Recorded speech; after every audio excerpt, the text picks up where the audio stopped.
Hey everybody, welcome to That's Good Stuff, the show where we take deep dives into pop culture's newest releases. And we're still chugging along on the movie or not the movie, the TV front. The As lack we of got a a movie couple front. yeah, total lack of movies. We had Um Snow White. We didn't watch it. It's true, we did not. we were naughty boys. Um so yeah, we're we got three series to talk about. We're talking about the ending of Severance, so look forward to that. And we're going to talk a little bit about Daredevil, even though I believe Jared I haven't did even not started watch. that. He hasn't even started. He doesn't dare the But devil. we're going to start off with solo leveling. You guys talked about the 21st episode last time. It was all worth it. I just wanted to mention it real fast, just because Jared had said that a lot of the chatter online was people really disliked this episode. I I have to agree. I didn't like the episode. It was very underwhelming. I kind of felt bad for the sister because he didn't like tell her he was going to revive the mom. He just kind of did it, and it would have been okay if he would have been like, "Oh, I didn't want to get your hopes up" or something. But they don't even mention it. So I was hoping for She's, more of a like an emotional thing, she but was I too didn't really busy get. eating her ramen and like leaving Making a ramen mess cups of the everywhere. house, man. Yeah, She's I partying. did like that part where he like I left you for a week. Okay, so this week was We Need a Hero, episode 22. And this was all about getting the S ranks together, right? And they want what's his name? Something Woo. What's his Jinwoo? Jinwoo? They also want him to come along. And he's like, I don't want to do this. I just got my mom I back. got daily quests to do. Yeah, I got some family time I got to do. But that old guy, the old laughing guy, His daily quest, is that just Saitama workouts? Because it's always like push-ups. I think Probably. so. I think so. It's like That's the the Pokemon. secret, Log man. in. Do a wonder pick. I wish I could do that Saitama workout for a year. I can't do the run. The run is where I can't do it. So, But everyone always forgets the non-workout parts. You have to be in a room. If it's hot, you can't use the air conditioner. If it's cold, you can't use the heater. Yeah. There's other little. I forgot about that. Yeah, you're right. So if we just cut out the run, do we just get the buffness, but we're just not super fast? All right. Anyway, so we get a bunch of like posing, and we find out that the All Might talking sounding dude, he like turns into a monster. He like white fur on him, and he's fighting this big giant man who's into a martial art that I don't know. I can't recall what it was called either. And then so they meet the Japanese S ranks, and they're kind of kooky, and one sounds like Natsu. I didn't know if it was him because solo leveling never tells you the freaking English cast until like the season after. But yeah, and then they kind of spar. They do like no, they say no mages, just the fighter, just the close up fighters. No nerds. And we're gonna have a little fun. So they start having a little fun. People lose, people win.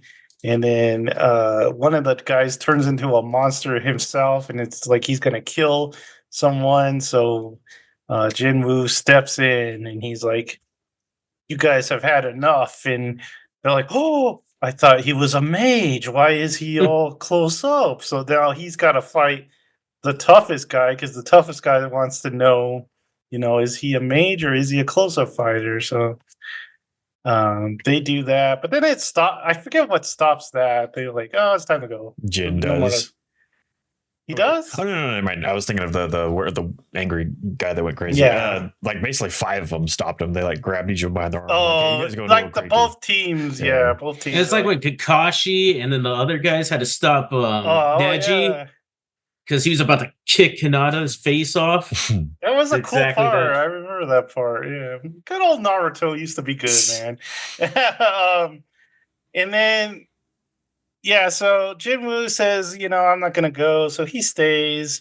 He's just having a good time, just thinking about life and stuff. And then we like flash forward to what's going on. It's like a military operation. The people drop. And the Japanese S ranks they're like the distraction squad, so they're like powering up. So the ants go after them, and then the Korean squad goes down. They're going to go into the hive and look for the queen, get it over with. And then so they're like, which hole is it? Because there's a bunch of holes, tunnels for ants. So the guy with firepower like shoots fire into all of them. Bling And Man. one of them, yeah, Bling Man, Jared's favorite. And one of them doesn't smoke. So he's like, it's got to be that tunnel. So they're about to go in there. And earlier, I don't remember if it's this episode or the one before, the queen ant was like, arise, my son, you are the most powerful thing in the world, or whatever. We don't actually see him. He just kind of zips around. And then at the very end of the episode, it's just, wow. And then it's Meruem from Hunter x Hunter. Yeah. So, yeah, that was basically the episode. Felt like a lot of filler. It's like we're building up to this end. Jared tells us the end is freaking amazing, but we'll have to see. And they don't tell you the cast for the. They don't. He sounds like Natsu. I don't know if it's him. One of the guys was Bakugo from My Hero, but one of them I was. always forget his name. Isn't it like Crispin something? I don't Or is know. that Johnny Young Bosch was there? Dude, I don't Yeah, know I noticed. You've I met noticed him? him. Johnny Young Bosch and Natsu sound very similar to me. And then the mom sounded like someone. Oh, she was Chi-Chi, wasn't she? From Really? English dub? Oh, I didn't know that. interesting. Yeah, she sounded very familiar. Okay, so what you guys think of this episode? This is like I'll give it to it because it's an anime, and like I don't feel like we have really had filler. Like there have been filler scenes, but not really filler episodes. This was basically just a filler episode. I was excited. I was like, oh, we're gonna get some kind of tournament arc. They're gonna test each other. That we moved on from that very, very quickly. We got to the bugs, which you guys know my taste of Hunter x Hunter. Ruined. I don't like bug aesthetic anyway. Bug aesthetic is the worst aesthetic of villains whatsoever. The Hunter x Hunter bug arc just killed me so badly. And then they're literally doing the exact same thing, except there's less character to the bugs. It feels very simple. Yeah, they didn't throw goofy characters at us. But that's my hope is they're not drawing them a lot because they're all going to die. I hope they die very quickly. I don't want to see these bugs around. I want them gone within the next episode. I want him to find that guy, and then there be something beyond that or something. I don't know. I don't like bugs. I don't like the whole my son rise and take over the world. No, get rid of it. Get it out of here. Kill the guy. Yeah. You love Cell. You love Cell. Cell's amazing. He's like an. He's an offshoot of Meruem. He's an offshoot of everyone. He is. Cyberman, they're kind of buggish. Yeah, I've never been a big fan of Cyberman. No, they're doofy. They're like gross. beans. You don't like Cyberman? Plants. They're worse than bugs. They're like weeds. Yeah. Is your worst fear that the season ends with them needing Jinwoo to go over there, so he's like flying over there and it ends. Cuts, dude. That would be awful. He's running on a snake way. He's like, no, I would cry. I would cry if he loses to the bugs and it's like, wait till season 3 for more bugs. Like, yeah, no, I would be. But now watch the Garlic Jr. arc. That'd be awful. And fight vampires for a bit. No, please don't do that, Jared. Same. I was hoping for like a little mini tournament, and they're more focused on the Chimera ants. So, and I didn't really like.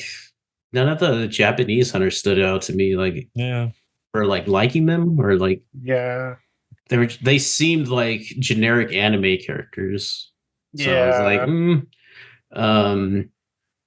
but yeah, I wasn't super disappointed, but it seems like they're all gonna die.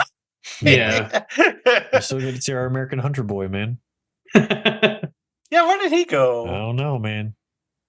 They did introduce some guy. They were like, "Oh, but he's here," and there's some dude in the hood that walks up, and you're like, "Who's that guy?" I don't know. So we'll see.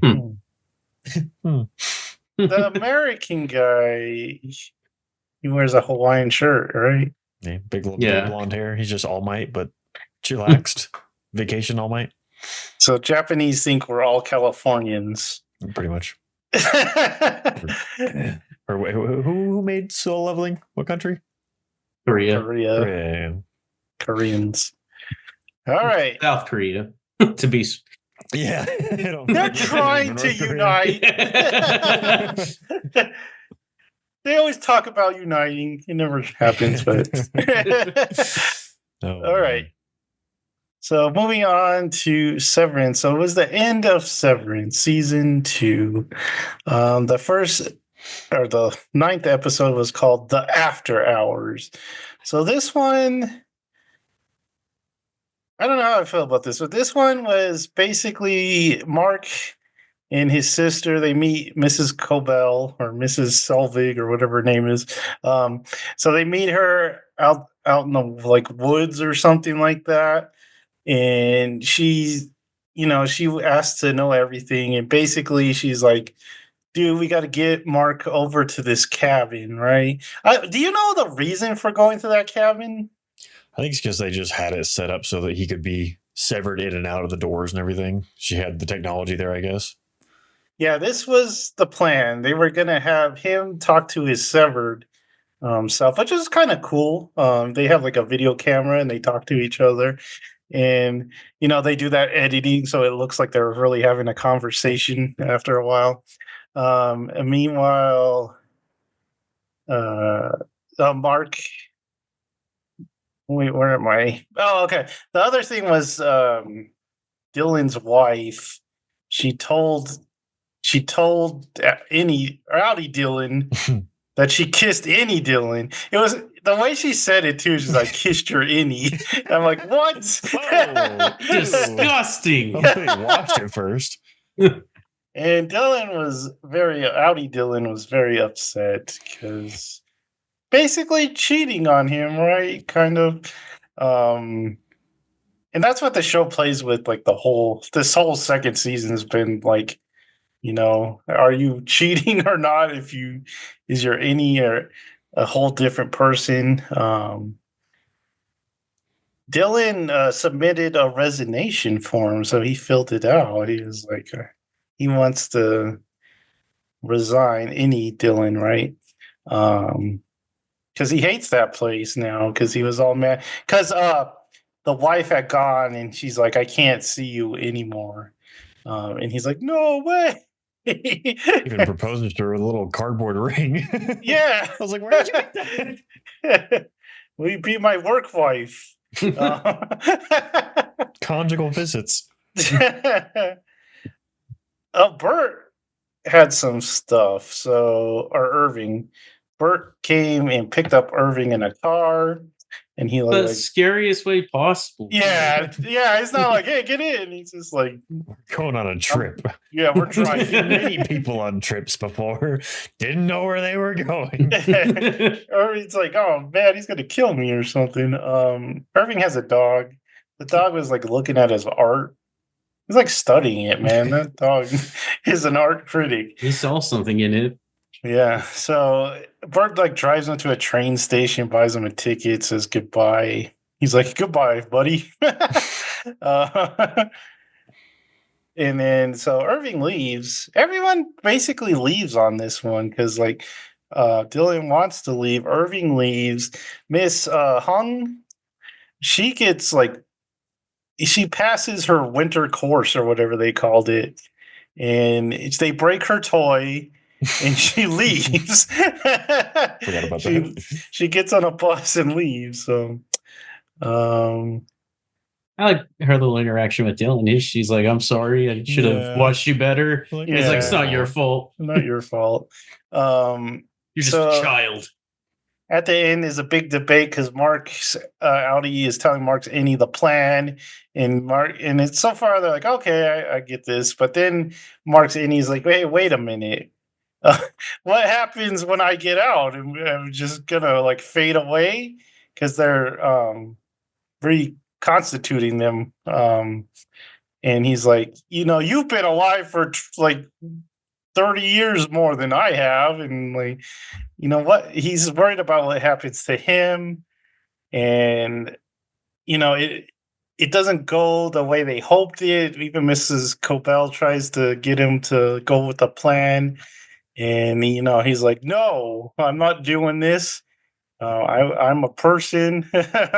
And he's basically like, I don't want to wake up in this cabin again. I better wake up on the severed floor. And that's how the show ends, with him waking up back at Lumen. So this was the penultimate one. What do you guys think of this one? Go ahead, Jared. I really like this one. I like the interaction between the innie, and I don't want to say any, the inner Mark and the outie Mark. Their conversation I thought was really good. I just thought that was a great scene. I like how they start off kind of friendly, saying like, "No, we're gonna make this happen. We're gonna come together. We're gonna be one." And then he's like, "How exactly does that work?" And he's like, "Dig it." I'd be so mad at myself. I'd be like, "Listen here, you little." But I thought those scenes were really good. I didn't really care for the Bert and Irving kind of thing, because it was pretty much just saying bye. It didn't need all that time, I guess. And then Dylan, that was pretty good too. I liked the whole, like, they touched on the whole, like, cheated on me with myself. And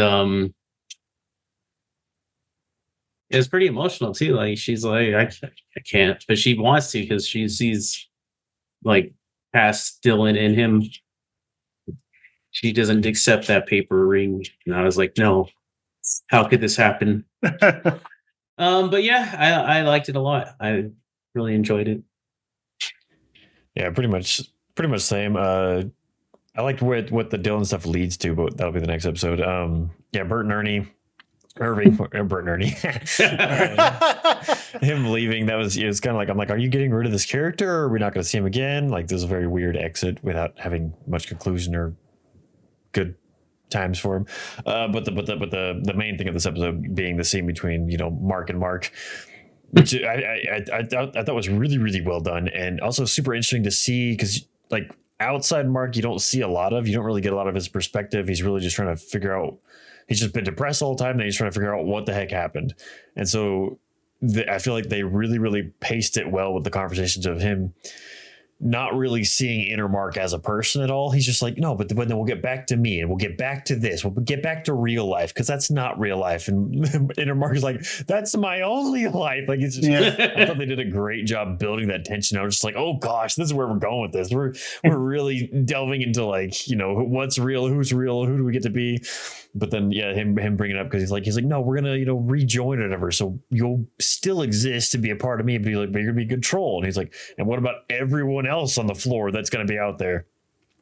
So I thought I really enjoyed this episode, and how they, like Joseph said, like the editing of how they showed how it played out, and then but just built into it. And I feel like they did the right times of just showing the reactions after the fact, everything. I don't know, very, very well done scene. And then the end of it, where he's like, whatever his sister's name, he's like, get up here. He's like, he's being an idiot. He's yelling and whining outside in the cold. Then that's whenever what's her face says she wants to talk to him, and then is like, even the acting, like, between the scenes when he's like opens it real fast as he's flip that camera, you little brat. I'm gonna talk now. Whatever. I can't remember what he said. But when he has a fireplace behind him, and the other Mark's like, huh? What the? But yeah, I like that a lot. And then what's her face tells him, basically, she's like, all of you are going to be gone anyway, because Severed's done whenever you hit that 100% mark. So then it leaves the episode there. It's like, what's going on? So I thought it was good. I thought it was a good episode. Good penultimate, leading into craziness. Yeah. So it all leads up to Cold Harbor, which is the 10th episode. And like you said, they told him that, like you said, they said that basically when he ends this file, this is the end of everything. So he goes in there, and it's like a big day for the upper people of Lumen. They're like, well, this is the day and stuff like that. So Mark and Helly go into work, and it's like all dark in there, right? And they're like kind of worried. They're walking to work, and they see like this crazy statue of Kier. They're like, "What the heck's that about?" And then it starts playing this program, and Mr. Milkshake comes in, and he's there, and him and Cure, the statue of Cure, have a back and forth while they're talking like presenters, and it's funny because like Cure uh, belittles Milkshake because Milkshake likes to use big words, and he's like, "Well, you're verbose or something," and he's like, so he like puts him down. This statue puts Mr. Milkshake down, and he's like, "Ugh." So yeah, it's their last day. So Mark's got to work. He's actually got to do work. We found out what the numbers are. They told him what the number. Mrs. Covell told him what the numbers were, and the numbers are Gemma's her like brain patterns when she's in the different severed rooms that she goes into all the time. And Cold Harbor is like the last one. So Gemma is getting ready to go in there. That lady like puts a coat on her and tells her to go in there, and she got to stab her finger like it always does, the little needle prick. So she's got a bunch of like holes in her finger. And Gemma goes in and she sees a crib, which goes back to that one episode where we learned about their backstory. But she doesn't seem to be too emotional about it, which I think that Lumen wanted. They wanted to see if they could like take her emotions out of it. And they like tell her to disassemble the crib. So that's what she's doing there in the episode.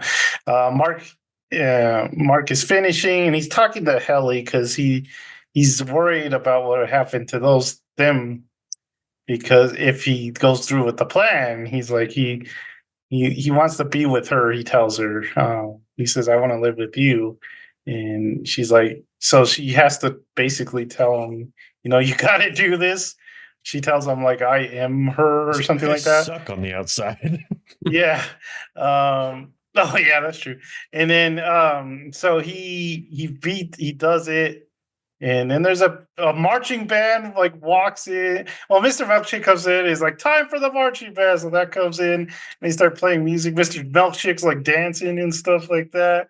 It's a good old time. But Mark's like, "I gotta get out of here." So Helly steals Mr. Milkshake's walkie-talkie, and Mark like books it, and she like runs into the bathroom and then does the whole switcheroo where she put the walkie-talkie on the toilet, and then hides behind the door and then closes the door, and like locks him in the bathroom, which was kind of unbelievable. I don't believe that she would be able to hold back Mr. Milkshake very long as much as she does. And she's like asking the band for help. She's like, "Why would they help you?" So Mark runs. He goes. He's got that paper that they found from Irving to get to the room. So he's running down there. Helly's trying to hold him off, and then Dylan comes back and he tips over the vending machine so that they can hold Mr. Milkshake in there. And they still ask the band for help. They're like, "Come on, guys!" And they're like, what they do, they could just kill us off if they want. So they turn the band, and the band's like, "Okay." And then Mark runs into, so there's that big guy. What's his name? Mr. something. I never remember. Yeah, Mr. Drummond. What you talking about, Willis? Yeah. So he's like a big guy with a deep old voice. He goes to a room, and that goat lady comes, and she's got like a baby goat, and they're gonna make a sacrifice basically. So they put the goat in this like little sarcophagus or something like that, and he's like, "Kill the goat," and she's got a gun. He's gonna kill the goat. But then Mark like runs into the door, and they're like, "What the heck was that?" And so Mr. Drummond goes and checks it out, and Mark and him like fight. Mark gets his butt kicked because of course he does, because that guy's huge, and he's like he's about to kill him, but then the goat lady comes and saves him, and she like fights the guy, and he's like punching her and stuff, but she's a farmer, so she could take it. And finally, Mark and her are able to pacify him. So he takes him hostage so he can get into the room. So he gets down the elevator. Very good dark humor happens when they get down to the elevator. That part was hilarious. But he gets to Gemma's room, and he gets in there, and she doesn't recognize him, of course, because she's severed. And he's like, "Hey, it's me." That creepy doctor guy or whatever, dentist guy, he's been talking to her, and he's like, "Don't listen to that man. He's not part of the program." And he rescues her, and they got to make an escape. And so they're running, and meanwhile, Mr. Milkshake's like breaking down that. He's just like kicking down that stupid vending machine, trying to break out of that thing, and like pushes Dylan over, and he gets out, and the band's like ready to fight him, and he's like, and then so Mark and Gemma, they make it to the door to the exit, right? And Mark pushes her out, and he's like, "You gotta get out of here." But then when it's his turn, he's like, "I don't know." He's very hesitant, and then and she's like screaming at him to get out of there. But then he like looks back and he sees Helly, and he's like, "Oh, I'm so conflicted," because that's the one he wants. And it ends with him, leaving Gemma out there, and he takes Helly's hand, and they start running down the halls, and it's like red, and it seems like it looks like a old 60s or 70s sci-fi show at the end. So that's the way the second season ended, which was pretty cool. I was worried because I saw an article like right before this, just the title, and it's like, Severance, where do we go now? Or not where Severance, can we just end it here? I was like, oh no, they're gonna end it in a way where it wouldn't make sense for them to come back. So I was really worried, but it did make sense how they ended it. I was like, okay, I could see why they would need a third season. So what did you guys think of the last episode? The only thing I didn't like was the last freeze frame.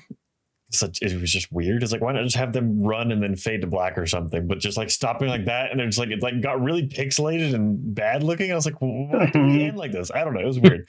But it just looked like a 70s sci-fi movie. It was so strange, very strange ending. But I love the visual. So many good visuals in this. Like in the beginning when they're running in the dark and the lights are going as red and everything. Then that last shot where everything's like white and red, and like that alarm was so loud. Even through my speakers, I was like, God, my ears are hurting. I will say we did miss when Dylan got back in and he got that letter from his Audis telling him. I actually really liked that part. That was nice because he's like, man, I get it. He's like, you can leave if you want. Basically, like he starts off, he's like, F you, but I get it, and da da da. It was a very, very well done and unexpected culmination to that scene, because I expect him to yell at him and be like, oh, blah blah blah, but like that. Well, he didn't expect it either, because he's like, I'm back. What am I doing back here? But that kind of like personal growth with yourself, that was really, really well done. And then of course he goes and pushes the snack machine in front of Milkshake with that man. So strange, because he takes freaking Dylan to the room, gives him the paper, and then takes off out the room. He's like, Kelly, and he screams backwards, and Alex and I were dying laughing at that part. But him in the dance scene, man. Like this show teeters so close on the line of just going too far, and I'm like, you are on the line this entire scene. I can't tell which of your body is more over, but I did enjoy it. But it's just like, why the band? It's so strange. But the culmination of going up to, like Justin said, the dark humor scene was another one that I laughed so much. I was like, oh my god, like what were you thinking? Like, yeah, you're gonna seize up. But anyway, him going to get Gemma, and then the creepy doctor person trying to convince her, all this stuff. But yeah, I feel like the season ended really, really well. It left enough questions to where I don't care really where I could care where the third season goes, but I'm not worried where the third season is going to go because it's like, oh, we're just going to do another repeat of what we did before. Back then. But no, it feels like it's going to be we're going through different storylines. Like, how do they exist in these places without separating from themselves? And like now they're kind of fighting with the outies versus the indies instead of fighting Lumen, which would be interesting. So. Very, very much like this end of the season. Very excited for the rest of it, and just excellent visuals to the whole thing. Yeah, I can't imagine a marching band in an office space. That would be annoying. Yeah, I like this episode a lot too. I was telling my friend at work, I was like, I feel bad for Mr. Milchek because he's just trying to do his best. He's trying to be a manager, and everyone just like craps on him. Mm-hmm. I was thinking, because he's like a bad guy, but he's like the bad guy you kind of like. He's trying so darn hard. And then I like the I thought it was funny when the goat lady's like, Ellie thanks you, and he's like, what? The goat. It's her name. She's like bleeding from her mouth and standing in the doorway. I thought it was I liked it until the end. And then I was like, gosh, Mark, why? Because he just goes off, and I was like, no. It wasn't bad, it was just frustrating. You're just like, dang it, Mark. Yeah. Why are you such a guy? But yeah, I liked it. I liked the whole dancing scene. I thought his moves were good. That part with Dylan that Michael was talking about was really good. Yeah, I like you guys said, the visuals were cool. I liked when the alarm was going off and everything was red. Yeah, I think said most of it. I can't think of anything, but yeah, I liked it a lot. Yeah. I don't know where it's gonna go. Like I can't even. Yeah, I can kind of predict, but I don't know. How do they like stay in that office? Because they can't leave or they'll get. What the heck is gonna happen? I forgot the part where Mrs. Cobell tells him like, Helly, she's an Egan. You can't be together because you're nothing, and she's like this powerful executive. Yeah.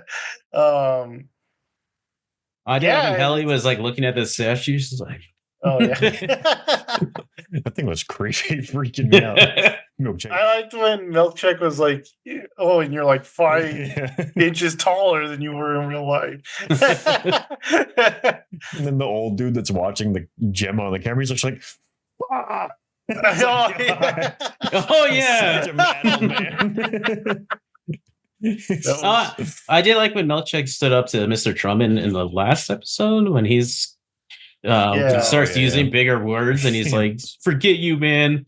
Oh yeah, like, I'm responsible for my floor. This is your fault, and he's just like, "Oh." Like devour defecation or something. I will say though that we didn't get any answers. Like they were clearly trying to sever her multiple times, but also like the test was like, hey, your most traumatic experience, we're going to see if we can keep you so far away from that you don't even realize it. But we still have zero answers of what they're actually trying to accomplish by doing that. So hopefully we can delve more into that next time. But yeah, I saw some questions, people questioning which Helly it was in the last episode. So I don't know. Can't trust anybody. I know. And then that scene where, like, poor Gemma, man, she doesn't know what's going on. She doesn't. I don't think she knows that he's switching in between Innie and Outie, right? And she's just screaming at him at the door, and he just leaves. You just told me we need to go.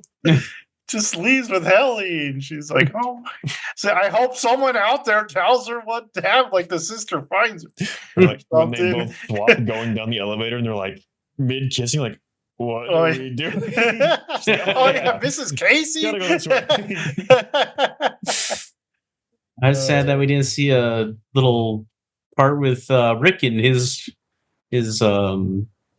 brother-in-law. Oh, I know. Yeah, he kind of hasn't been in it. The book guy. Yeah. He's the heart of the show. True. Him and his book. Yeah, so we'll have to find out. It has been renewed. I know that. I don't, Yeah. and they said it shouldn't take 3 years or whatever it was for it to get to the next one. So hopefully, you know what else has been renewed that I didn't know is Daredevil's already been removed. Interesting. um, but yeah, stuff I've heard for season 2 is kind of scary about like they want to bring in the Defenders from She-Hulk. yeah, That'd be they sad. want to bring in the Defenders from the episode or that the weird season of the Defenders, which was kind of awful. Yeah, I saw the headline. I didn't read the article because I'm lazy, but I saw a headline saying that Netflix didn't want to spend any money on, or they wanted to spend as little money on the Defenders as possible. I was like, and it shows. It sucked. Yeah, it is terrible. So we're on the 4th episode, right? Yes. Sic Semper Systema. So this episode, talk about filler. I mean, this episode was not very fun. It basically deals with Matt, and he gets a new case with this guy that stole Jiffy Pop from some store. Stole like a ton of boxes. I don't know why he was walking off with all this Jiffy Pop. So he's going to defend him. Meanwhile, Wilson, Fisk, and Vanessa are going to therapy, doing that. I actually don't remember much about this. It was all about that one scene where Matt Murdock goes and he finds Frank Castle, so the Punisher, and then they have this big old discussion about what Frank thinks Matt is like holding back, and he should be a vigilante. He should be out there. And Frank's been he hasn't been really doing the vigilante stuff. He's kind of been, I don't know what he's been doing, just laying in that room or something like that. Yeah, he kind of seemed lost. Yeah.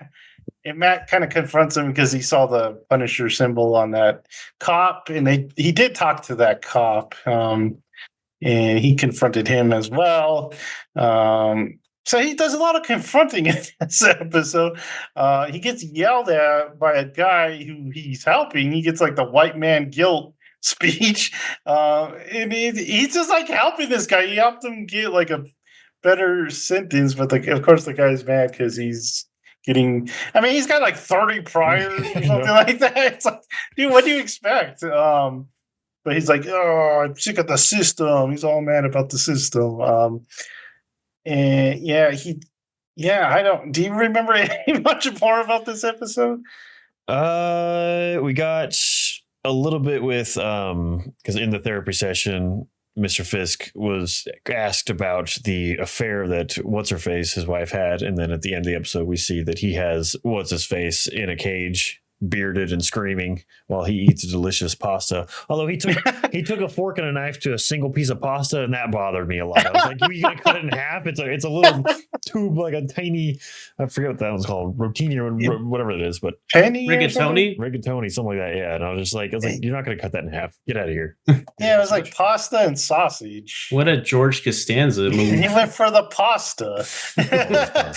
I didn't mind this. Actually, I like these kind of episodes, like the kind of like it was very lawyerish, like he's going about his days, because we're leading into the Daredevil return, because that was the end of the episode. He goes and he pulls out his little nunchuck thingies and he's practicing on the roof again because he talks to Frank and he gets pissed. But I did like the despite the nonsense that convicted guy, although he could be saying he didn't steal the stuff. He said he bought it prior. That didn't make sense. And Matt was like, that's not how it works. You buy it when you go in the store. But I did think that guy's acting was really, really good. Like, it was good acting. Really good. But yeah. Just didn't make no sense. Like, 30 priors. And then, man, forget the therapist. The chick that like Matt's like bougie. Oh yeah, I forgot about that. Chemistry. They were on fire, man. I was like, go for it, man. I know. It's like, just do it now in front of the court. 100%. He wanted it. He's sitting on the table like, how about 10? She's like, I was like, dude, so much chemistry there. They were on. It's so weird because him and the therapist have like no chemistry. They're not really but yeah, I was like, dude, him and this chick are just He can't see her, but he's eyeballing her. He can smell what she ate or something. But then they had it was such a useless part of the scene, because I like the scene where he goes to the scene of the crime where White Tiger got shot, and it's like a biker rides by, flicks a cap, the cap rolls down the hill, and then he hits the little alcohol bottle and it goes down the hill. Like, just have him hit the alcohol bottle. That plays to his intelligence, not some happenstance of a bike going by, and you can take that scene out. It was a dumb beginning of the scene, but I liked the end of it, of him falling it down to where the bullet was, because that's what had Punisher's symbol on it. And then the dialogue between him and Frank Castle I liked a lot. I liked the pushing of each other, of that, the very much like anti-hero hero aspects of like what it takes to do good or make a change or whatever. I thought that was a really, really powerful scene. It was filler, but I do enjoy that kind of lawyerish banter. I felt like the dialogue has improved drastically since the first episode, in my opinion. It's not so ridiculous. And then his confrontation with the dude in the hallway, where he has that line where he's like, yeah, next time if you want to come after me again, you have to bring more guys than you did last time. And I was like, that's a good line, because he beat the snot out of him in that hotel room or apartment building, whatever. But then he like hears his heartbeat. It's like, oh, it wasn't this guy. So I'm still confused on the whole Punisher-y bits of why they're all having that, but I guess they'll delve into more, because he brings that up. He's like, oh yeah, they're all just fake people, is what Frank Castle says. I mentioned this here, we're getting back into Daredevil territory. Like we said, he has his stuff, but not much progression in this one, except for really seeing that Fisk hasn't changed in the slightest with him. Yeah, man. Because he kind of in the beginning of the show, I was like, has he? Is he trying? But he's not trying at all. No, he's bad, bad. Yeah, because he kind of lets Vanessa like chew him out for. And it's our fault. She cheated, and he's like, "Oh, you're so great." Was it not? Yeah, and he's like, "Oh, you're so better than perfect," or something. I can't remember what he says. And then there was a scene with his little aide that he got in trouble for leaking information. Oh, that was a weird scene. Yeah, and Fisk was at the party. Or not the part of the club. Mm-hmm. And then Fisk like he's very upset because he was there was a scene where he's at like in elementary, and he's letting little kids sing "We Built This City" on rock and roll to him. He's very uncomfortable. and we got another song. He's like, oh no, I gotta go, I gotta leave. And then he leaves for this Lithuania appreciation or something like that, and they start singing the song again, and he's like, I gotta get up. He's like, it's my turn to sing. I actually really liked that scene a lot, because they have that in between, like you can see how uncomfortable it is. He's like, I'm just wasting time listening to these stupid children. I'm so so unsettled right now. And then in between those, he's talking very much like the boss of a mob rather than a politician. They're like, this is a part of the daily stuff. What are you talking about? You have to go to this. You have this. You can't do this. And he's so his temperament's building back up. And I enjoyed that scene a lot in between of him just getting angrier and angrier. He's like, I don't want to do this. He's like, they go and they sing the same song in a different language. I was like, oh my God. it was a very well done, I thought, sequence, but just building his little temper. He finds that article someone wrote about him and calls him a garbage collector or something like that. And he's all angry. He's like, I'm gonna kill whoever did this, And the young guy jumps in right away, and he's like, I did it. I take responsibility.